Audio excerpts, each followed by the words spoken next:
Je suis très heureux de vous accueillir ce matin pour ce colloque de fin d'année. C'est donc un colloque qui fait suite aux cours que certains d'entre vous peut-être ont suivis au Collège de France pendant l'année universitaire et qui portait sur le remplacement de Néandertal par Sapiens. Alors on a surtout parlé de l'Europe. Et donc, vous avez déjà une petite idée de ce que je pense de la transition. D'ailleurs, le fait de mettre un point d'interrogation après transition, c'est déjà une forme de réponse à la question qui est posée. Et ce que j'ai voulu pour ce colloque, c'est inviter des collègues qui vont apporter un regard extérieur à ce débat. C'est un sujet sur lequel il y a des avis très divers, mais j'ai invité des collègues dont j'estime le travail, dont je pense qu'ils font quelque chose de sérieux. Et pour tout dire, vous avez vu les embrassades en bas de l'amphi, donc ce sont des amis, des gens que je connais pour la plupart depuis très longtemps, et qui s'intéressent à cette question, et donc ils vont vous apporter un regard du côté des industries lithiques, dont on n'a pas vraiment parlé pendant le cours, enfin assez peu. Vous allez avoir aussi cet après-midi un exposé sur des problèmes de datation. Vous allez avoir le point de vue d'une paléogénéticienne qui vient de l'Institut Max Planck de Leipzig. Et donc, collectivement, je voudrais remercier tous ces invités pour avoir fait le déplacement et pour venir parler devant nous. Donc, j'ai cité Leipzig, ma collègue Marie Soressi qui vient de l'université de Leiden. On a une grosse délégation qui vient de Bordeaux, qui est un endroit que je connais bien, une université où le département de préhistoire et d'archéologie préhistorique, de géologie de quaternaire est très très actif depuis très longtemps. Donc pour commencer, je voudrais en fait vous présenter une sorte d'introduction à ce colloque. Je ne vais pas vous raconter des choses très, très nouvelles, mais c'est un petit peu pour planter le décor avant d'arriver dans le dur des présentations de nos invités.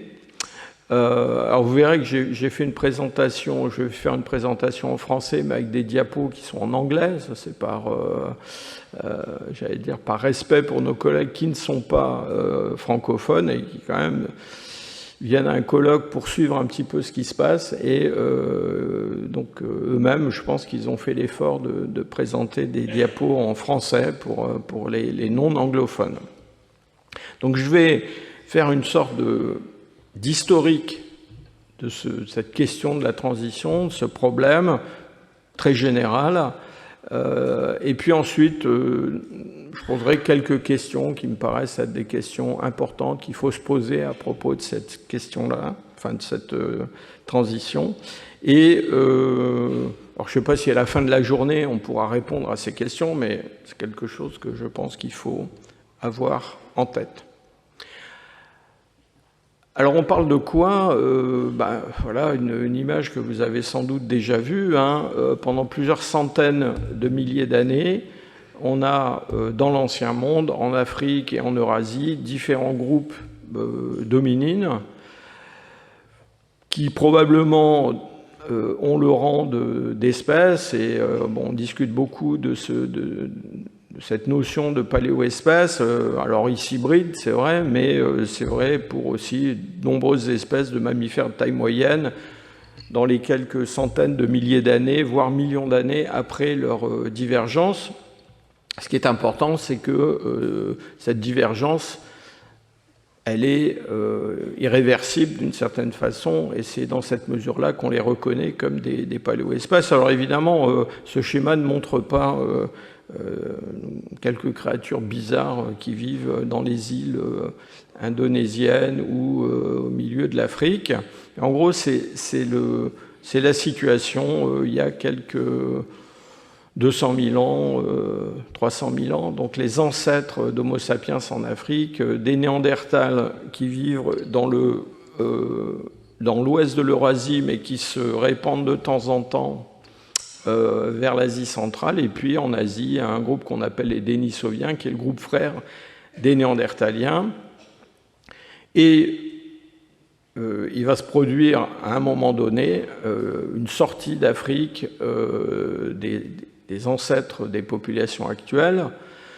Alors quand je dis à un moment donné, en fait, on a toutes les raisons de penser que c'est à plusieurs moments, que ce n'est pas un phénomène unique. Donc il y a eu régulièrement des pulsations hors d'Afrique de populations de sapiens, qui d'ailleurs, dans le génome des Néandertaliens, ont déjà apporté du matériel il y a peut-être 300 000 ans ou plus, pas dans celui des Denisoviens. Mais enfin, à la fin de l'histoire, il y a quand même eu une sortie qui a été la bonne, si je peux dire, et qui a abouti essentiellement au remplacement de toutes les populations qui vivaient en Eurasie, et puis surtout à la colonisation de zones qui n'avaient jamais été occupées par les hominides, l'Australie et puis les zones les plus froides de l'Eurasie. Alors je parle de remplacement, on a déjà beaucoup évoqué la question de l'hybridation, des flux géniques entre toutes ces populations. Ça reste quand même un phénomène relativement marginal, et donc, encore une fois, on a essentiellement un remplacement. Alors aujourd'hui, on va en parler surtout pour l'ouest de l'Eurasie, mais voilà, vous avez deux communications, une sur le Proche-Orient et une sur l'Orient, l'Asie, qui va vous dire un petit peu ce que l'on peut raconter sur cette question-là. Il faut reconnaître quand même que c'est en Europe qu'on a le plus de documentation, aussi bien archéologique que paléontologique, pour discuter de cette période. Alors cette période de remplacement en Europe, depuis longtemps, on l'a assimilée à un passage à des industries qu'on appelle des industries du paléolithique moyen, alors avec toute une variété d'assemblages, avec des variations régionales, donc déjà une forme de différenciation culturelle, si je peux dire, au sein de ces populations néandertaliennes. Et puis, on a dans l'évolution du paléolithique européen l'irruption de quelque chose qui est complètement nouveau, qui est ce qu'on appelle le paléolithique supérieur, avec l'apparition d'assemblages lithiques qui sont quand même assez différents, beaucoup plus stéréotypés dans la production d'objets, de lames, de la main. Le débitage est assez différent de ce qu'on trouve dans le paléolithique moyen, et puis surtout production de toutes sortes d'objets, en particulier des pointes d'armes de jet, qui sont aussi bien des armatures en silex que des armatures en os. Je ne vais pas vous faire un cours sur la différence entre le paléolithique moyen et le paléolithique supérieur, mais ça fait très très longtemps que les archéologues ont reconnu cette grande différence. Et donc, en Europe, en tout cas, on n'a jamais trouvé autre chose que des Néandertaliens associés à du paléolithique moyen. Et pour la plus grosse partie du paléolithique supérieur, on a des Homo sapiens modernes. Vous allez voir que dans le début du paléolithique supérieur, la question est beaucoup moins claire. Alors la reconnaissance de ce passage d'un monde où on a plusieurs hominines qui peuplent l'Eurasie et l'Afrique, à un monde où une seule espèce peuple toute la planète, c'est quelque chose en fait qui a été vraiment reconnu comme le résultat d'une sortie d'Afrique, en fait, j'allais dire assez récemment dans l'histoire de la paléanthropologie et de la préhistoire. Disons que jusque dans les années 70-80, dans le fond, l'idée dominante, c'était l'idée d'une évolution locale des populations archaïques vers des populations dites modernes. Donc, dans le domaine de la paléoanthropologie, le modèle dominant, c'était un modèle que l'on appelait multirégional, qui était un modèle où on voyait en Asie l'origine des Asiatiques chez des Homo erectus chinois, et puis en Europe, il y avait pas mal de collègues, alors surtout américains, qui voyaient d'un assez bon œil l'idée que les Néandertals avaient pu évoluer vers, en gros, l'homme de Cro-Magnon, etc., etc. Et donc c'est des progrès dans les découvertes paléontologiques, mais surtout des progrès dans le domaine de la génétique des populations, dans la paléogénétique plus tard, qui a quand même complètement renversé cette situation avec, à la fin des années 80, l'irruption de ce modèle out of Africa, alors qu'on a un petit peu tempéré, modéré ensuite, avec la reconnaissance de ces introgressions, de ces flux géniques entre populations migrantes en Eurasie, venues d'Afrique, et puis les populations locales. Alors, soit dit en passant, les tenants du multirégionalisme se sont immédiatement jetés, si je peux dire, sur ces publications disant qu'il y avait eu de l'hybridation entre Néandertal et Sapiens, pour dire, vous voyez, on vous l'avait bien dit, il y a une continuité évolutive régionale. Alors bon, c'est un petit peu joué sur les mots et sur les chiffres, parce qu'encore une fois, on sait que ça concerne qu'une toute petite partie du génome de ces populations. Et d'une façon générale, je pense que ce modèle de remplacement avec une origine africaine, c'est un modèle qui a eu beaucoup de mal, en fait, à être accepté par la communauté scientifique. C'est-à-dire qu'il a été, j'allais dire, adopté avec enthousiasme par quelques chercheurs, mais sur un fond général, un fond culturel, traditionnel, si je peux dire, qui, dans le fond, avait toujours gardé dans un coin de sa tête la possibilité d'une continuité locale. Et dans le domaine de la paléanthropologie, je pense que on voit clairement que dès qu'on remonte un petit peu dans le temps, eh bien, il y a, la paléanthropologie en Europe, en tout cas, était marquée par un très très fort europocentrisme. On voyait en Europe l'origine de tout.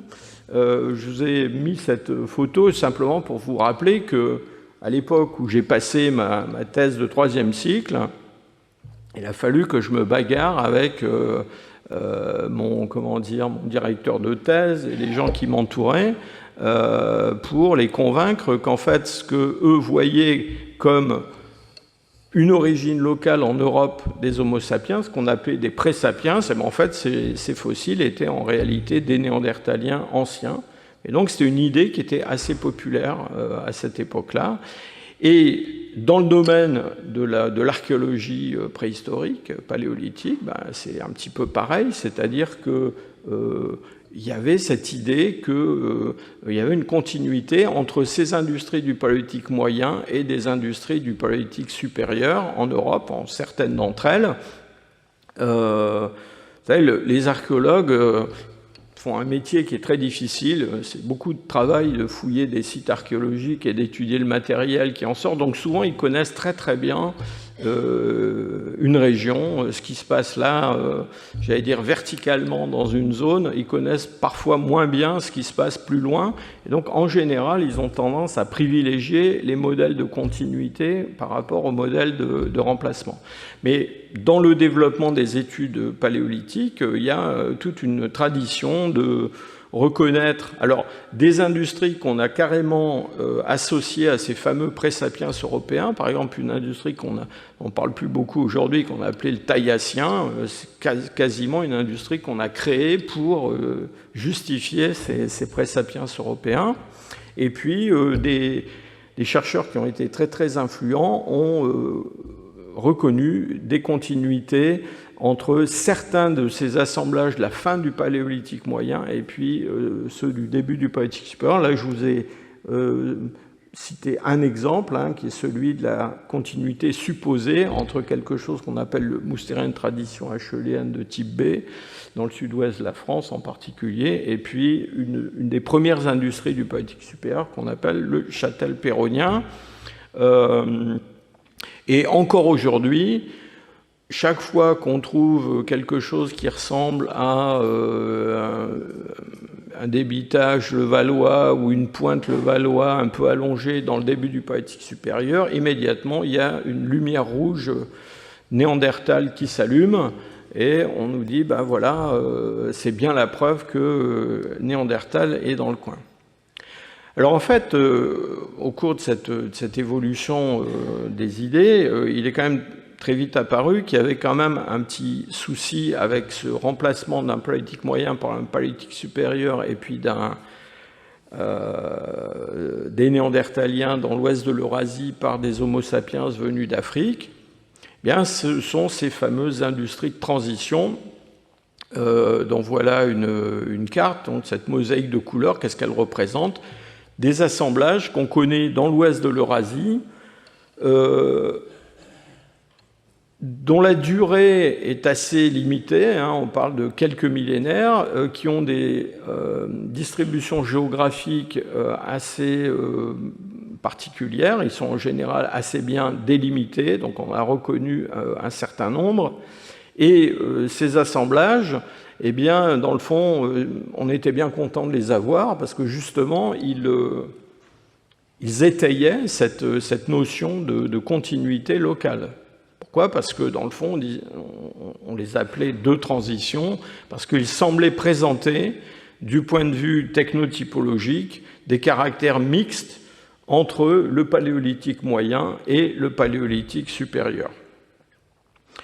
Alors moi, je suis tombé dans la marmite des industries de transition tout petit, donc au début de ma carrière, j'ai publié un article dans la revue Nature, dont j'étais très fier à l'époque, qui m'a attiré pas mal de soucis dans la suite de ma carrière, et même, je dois dire, une certaine animosité qui est allée parfois jusqu'à des ennuis que je qualifierais de personnels, qui ont pour source en fait les débats et les conflits autour de cette publication.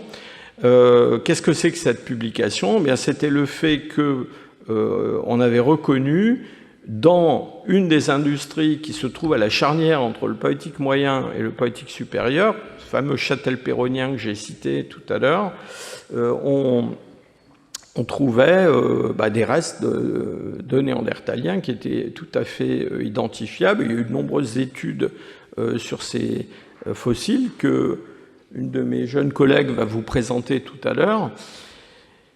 Et donc, c'était quelque chose qui avait été déjà soupçonné depuis un certain temps, mais dans le fond, la découverte, enfin la reconnaissance de ces néandertaliens associés à du châtel péronnien a étayé l'idée que, dans le fond, ces industries de transition pouvaient représenter un passage vers le paléolithique supérieur de populations néandertaliennes locales. Donc en gros, les néandertaliens avaient opéré leur transition, si je peux dire, vers le paléolithique supérieur.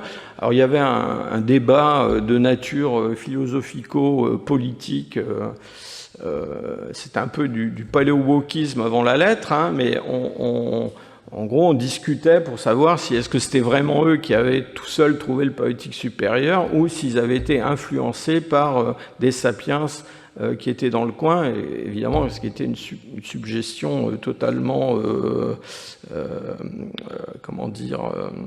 politiquement incorrecte à l'époque.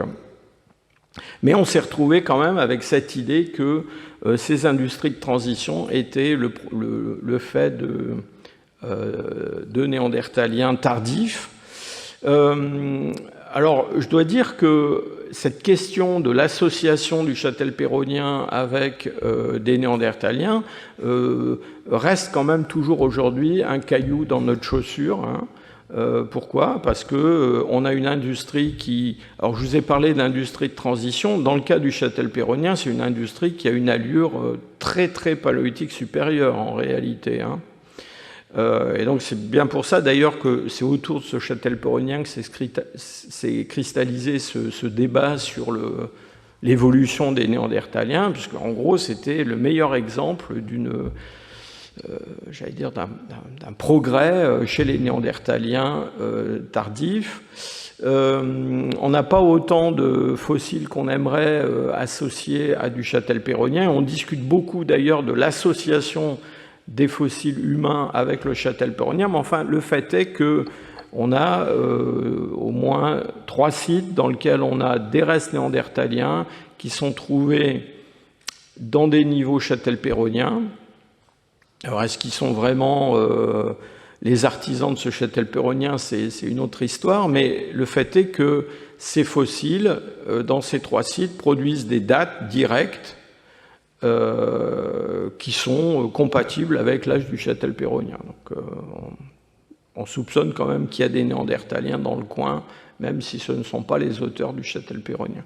Alors, cette notion des industries de transition produites par les derniers Néandertaliens, c'est quelque chose qui a été assez populaire. Dans la carte que je vous ai montrée tout à l'heure, il y avait une grosse bande bleue sur le nord de l'Europe, depuis les îles britanniques jusqu'à la Pologne, pour une industrie qu'on appelle l'incombien ranicien germanovicien, LRJ dans le jargon paléolithique, qui était reconnu comme quelque chose qui, par certains traits, pouvait rappeler le paléolithique moyen local, avec en particulier une espèce de grosses pointes foliacées, mais aussi la production de pointes et puis de tout un attirail d'outils qui était clairement paléolithique supérieur. Et pendant un moment, on a vraiment cru que ce LRJ était produit lui aussi par des Néandertaliens terminaux. Je vous montre des dates qui avaient été publiées. Je ne vous parle pas de la nuit des temps, hein, c'est il y a une quinzaine d'années, des dates qui avaient été publiées pour ce LRJ dans la grotte de Spie en Belgique. Et il se trouve que dans la grotte de Spie en Belgique, on a des Néandertaliens qui ont été découverts à la fin du XIXe siècle. Et on associait volontiers ce LRJ à ces Néandertaliens en raison de dates relativement tardives de ces ossements. Alors, par la suite, on s'est rendu compte que ces dates, elles devaient être complètement révisées et qu'en fait, ces dates récentes, elles étaient essentiellement le produit d'une contamination. On avait une situation assez comparable en Italie et en Grèce avec une industrie qu'on appelle l'Uluzien, qui semblait être un équivalent méditerranéen du châtel-péronien, avec là encore l'idée que c'était les Néandertaliens locaux qui avaient fabriqué cet assemblage au caractère un petit peu hybride. Alors il y a eu quand même dans les années, début des années 2010, un sérieux point d'interrogation qui a été posé par l'Uluzien, avec la publication par un de nos collègues italiens qui s'appelle Stefano Benazzi, qui a publié des dents découvertes dans un des sites uluziens du sud de l'Italie, des dents déciduales qui ont toutes les caractéristiques de dents d'Homo sapiens modernes. Alors comme toujours, ça a été extrêmement discuté, débattu. Est-ce que ces dents sont bien en place, etc. C'est une fouille ancienne qui avait produit ces découvertes. Mais depuis cette publication, il y a eu d'autres dents découvertes dans d'autres sites uluziens, et il semble bien que l'Uluzien, en fait, a été non pas produit par des Néandertaliens tardifs, mais sans doute par des sapiens. Alors les choses ont continué à évoluer assez rapidement avec l'intrusion l'arrivée de méthodes qui sont des méthodes moléculaires pour trier les assemblages osseux. Et ces méthodes, en gros, permettent à faible coût et avec un débit assez rapide d'identifier l'espèce ou le genre au moins auxquels appartiennent les nombreux fragments osseux qu'on peut trouver dans des sites paléolithiques de cette période. Et donc, en fait, on s'est rendu compte qu'en appliquant ces méthodes à des centaines, voire des milliers de fragments non identifiés dans certains niveaux archéologiques, eh bien, on pouvait reconnaître des restes humains.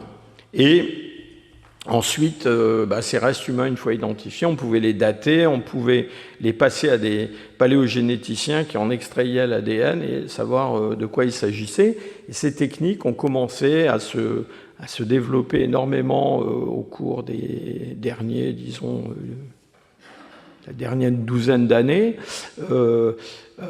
Pour ma part, enfin, mon équipe l'a appliqué dans plusieurs sites. Alors, je vous en montre un. C'est le site de Bachokiro en Bulgarie, donc on est à peu près à 70 km au sud du cours du Danube, dans le nord des Balkans.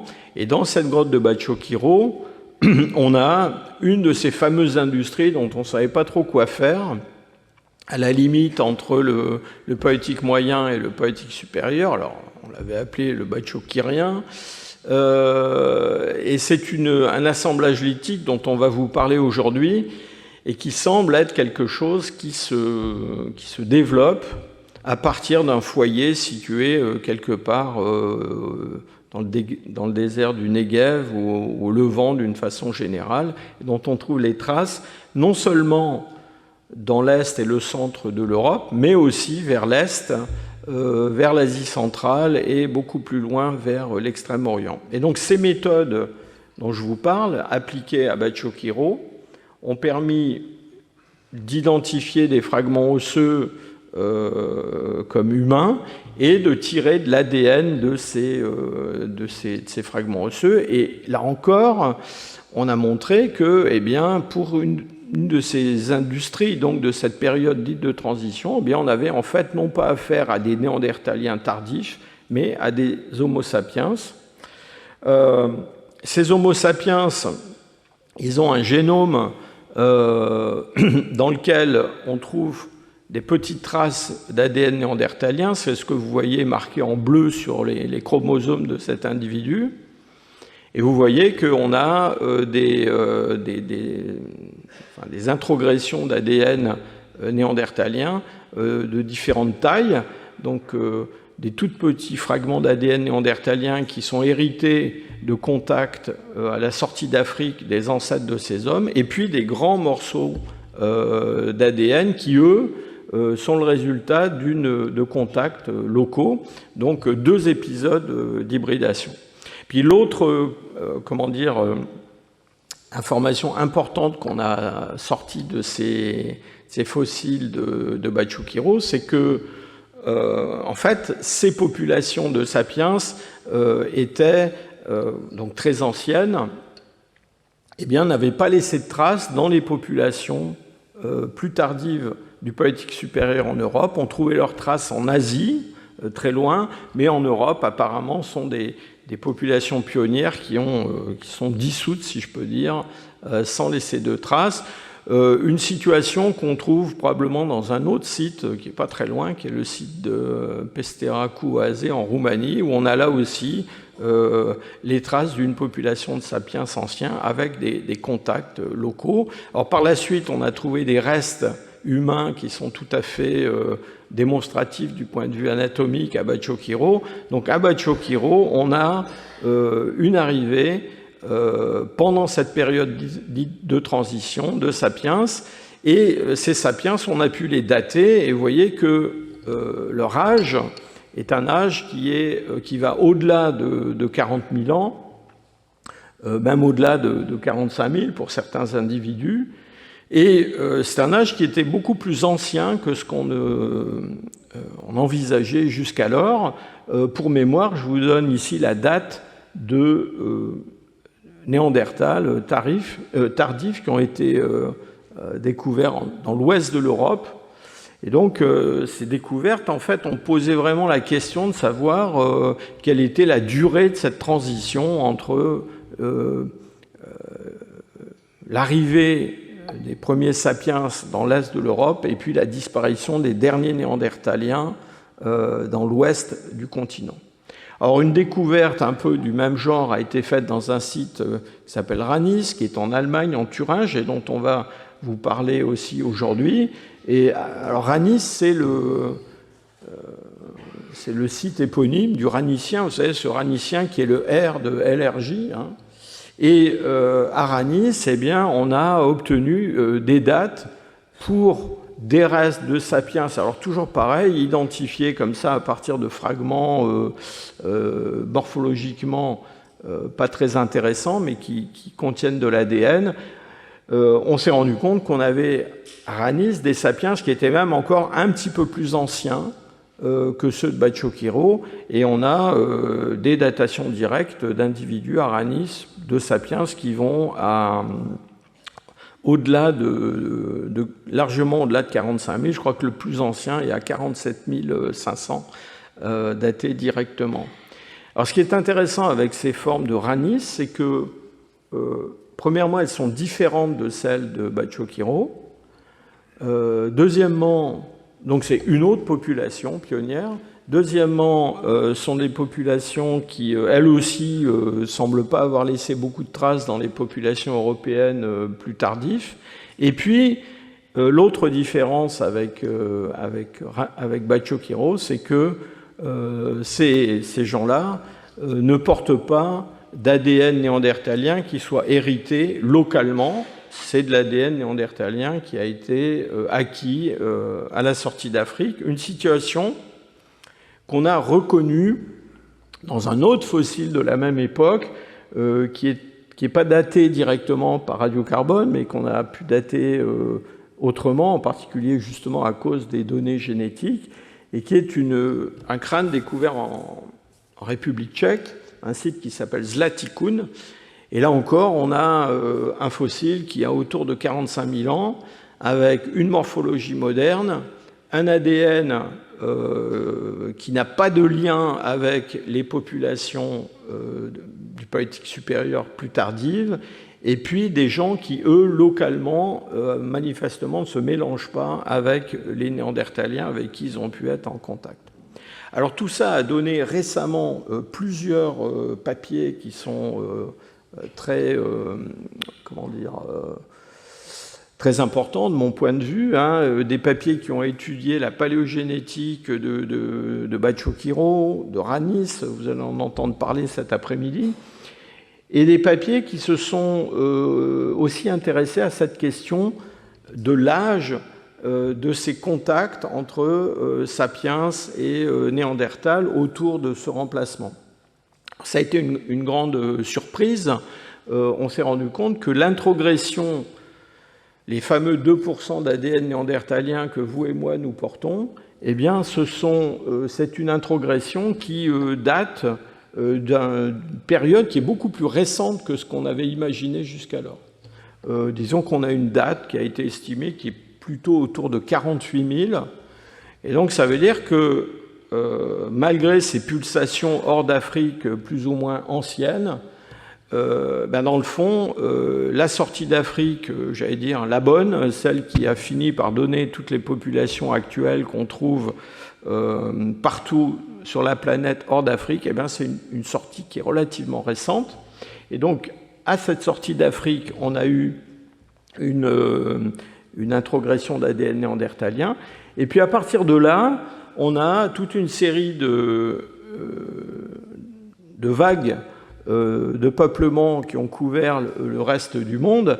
Et vous voyez que ces vagues, eh ben, au début, sont plutôt des vaguelettes, c'est-à-dire qu'on a des populations pionnières comme celle de Ranis, Latikun ou de Bachokiro, qui sont un petit peu des cul-de-sac. D'ailleurs, on pense que ce sont des toutes petites populations de quelques centaines d'individus, avant que ne se produisent, toujours à partir de la même région à la sortie d'Afrique, des peuplements plus importants qui vont donner les habitants actuels de l'ouest et de l'est de l'Eurasie.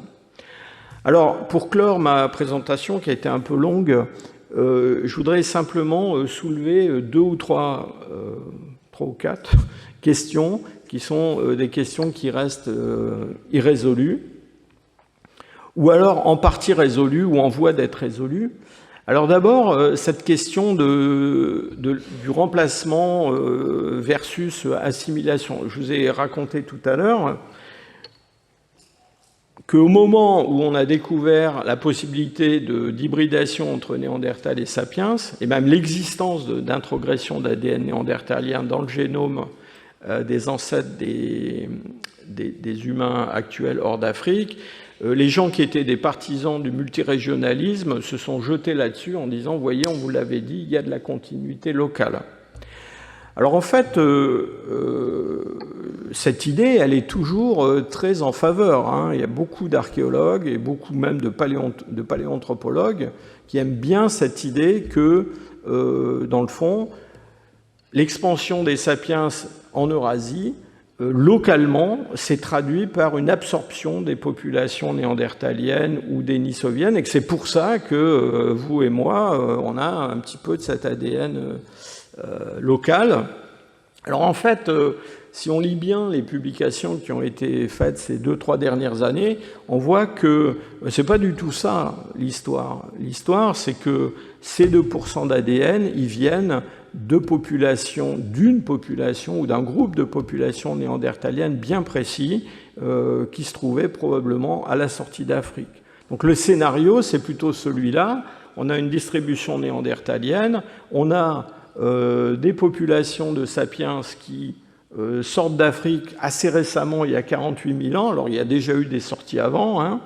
Et là, dans cette région-là, alors on ne sait pas où exactement, hein, mais il y a cette introgression d'ADN néandertalien. Et à partir de ce réservoir, on va avoir d'abord des petites populations qui vont venir à la fois en Europe et d'autres qui vont partir vers l'Asie centrale et vers l'Asie. Et ces populations pionnières, comme celle de Ranis, comme celle de Bachokiro, comme celle de Pestera, Kouazé, etc., eh bien, sauf exception, enfin en tout cas en Europe, elles vont disparaître. D'accord ? Alors il en reste, pour Bachokiro, il en reste des traces en Asie, mais pour l'Europe, c'est pas le cas. Et plus tard, il va y avoir toujours à partir du même réservoir une autre arrivée de sapiens, probablement en association avec un assemblage qu'on appelle l'Aurignacien. Et celui-là, il va marquer la fin des Néandertaliens. Et celui-là, il n'a pas de contact direct avec les Néandertaliens en Eurasie. Et donc ça veut dire une chose, ça veut dire que en fait, en tout cas pour ce qui concerne l'Europe occidentale, eh bien, il n'y a pas d'assimilation en réalité. Donc, vos 2% d'ADN néandertalien, c'est pas l'ADN de l'homme de la Chapelle-aux-Saints ou de la Ferracie que vous pouvez voir dans l'exposition qui est derrière vous, mais c'est quelque chose qui a été hérité d'une population quelque part au Proche ou au Moyen-Orient de Néandertaliens. Et donc on a bien un remplacement pratiquement intégral et pas d'assimilation. Alors il y a une autre question qu'on se pose et pour laquelle on n'a pas de réponse pour l'instant, c'est la question de pourquoi dans le fond ces sapiens sont venus se répandre dans les hautes latitudes de l'Eurasie, enfin les moyennes puis les hautes latitudes.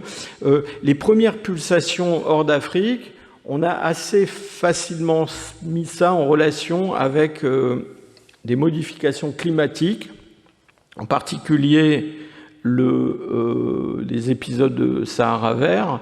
Là, pour ceux dont on parle maintenant, c'est-à-dire ces peuplements pionniers à Ranis, à Bachokiro ou ailleurs, c'est pas du tout le cas. On a des données de paléotempérature qui montrent que ces gens d'origine africaine arrivent dans des environnements qui sont dans des environnements en fait très froids et très différents de ceux dont ils sont originaires.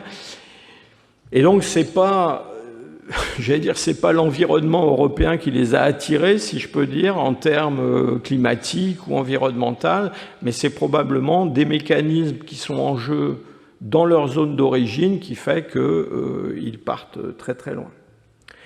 Il y a une autre question qui, je pense, mérite qu'on s'y intéresse encore, c'est la question de la chronologie. Alors on a fait énormément de progrès avec le radiocarbone, mais il reste quand même que cette période de transition est une période qui est très très délicate. Pourquoi ? Parce qu'on se trouve à la limite de l'application de la méthode du radiocarbone, et qu'en plus de ça, c'est une période où, c'est ce qui est montré dans le graphique de gauche, on a une variation très importante de la quantité de radiocarbone dans l'atmosphère. C'est lié à une inversion très courte du champ magnétique terrestre. Et en gros, on a un chronomètre dont la vitesse varie autour de 40 000 ans, donc il est plutôt trop lent avant et trop rapide après. Et ça a amené au cours des efforts de calibration de la courbe du radiocarbone pour ces périodes-là, à des changements de datation. En gros, on a contracté un petit peu la chronologie, mais il reste encore de nombreux problèmes autour de ça. Je vous en cite deux qui seront peut-être évoqués aujourd'hui à la fin de la journée. Il y a un certain nombre d'objets qui ont été datés directement, qui se situent justement dans cette zone un peu critique. Alors, je vous ai mis à gauche ici une phalange de mégacéros qui vient d'un site allemand du Harz. Et cette phalange, eh bien, elle a été publiée et vendue comme un objet d'art, si je peux dire, un objet symbolique néandertalien. Pourquoi ? Parce qu'elle a été datée autour de 51 000. Alors, autour de 51 000, voilà, il n'y a encore pas très longtemps, on n'imaginait pas qu'il y ait des sapiens en Europe. Alors le problème, c'est que cette datation directe de cette phalange de mégacéros, quand on prend l'intervalle de confiance à 95% de la date radiocarbone, eh bien on voit que le minimum il est à 47 500, c'est-à-dire c'est l'âge des premiers sapiens qu'on trouve à Ranis. Et donc je pense qu'on n'est plus très sûr en fait que la datation de cet objet l'attribue de façon certaine à des néandertaliens. Et puis à droite, je vous ai mis une image rupestre qui vient d'Extrémadour dans l'Espagne et que l'on a attribuée à des néandertaliens. Toujours pareil, sur la base de datation de la calcite qui est déposée sur cette peinture, vous verrez en fin de journée, vous aurez une présentation qui montre qu'on a peut-être quelques soucis à se faire avec ce genre de datation. Dernière question, si je peux dire, qui se pose, des industries qui sont dans cette période, qui pourraient pour certaines représenter des intrusions encore plus anciennes de sapiens en Europe occidentale. C'est le cas du Néronien dans le sud de la France. Alors ce néronien, voilà, il a été vendu comme produit par des sapiens il y a plus de 50 000 ans. Si c'était confirmé, ça ne ferait que complexifier un petit peu plus cette histoire que je viens de vous raconter brièvement. Mais voilà, on en parlera peut-être aujourd'hui. Tout le monde n'est pas d'accord sur la nature de l'artisan du néronien. Et puis notre fameux châtelperronien qui continue à être un caillou dans notre chaussure, comme je le disais tout à l'heure. Et on a récemment découvert dans le site d'Arcy-sur-Cure, enfin décrit un tout petit bout de bassin dont on pense qu'il pourrait être en fait celui d'un nouveau-né de sapiens mêlé au reste de néandertaliens. Vous voyez, il y a encore beaucoup de questions à résoudre. Et je vous remercie pour votre attention. Évidemment, la question ultime qu'on ne va pas vraiment discuter aujourd'hui, c'est ultimement pourquoi est-ce qu'il y a eu un remplacement, en fait. Je vous remercie.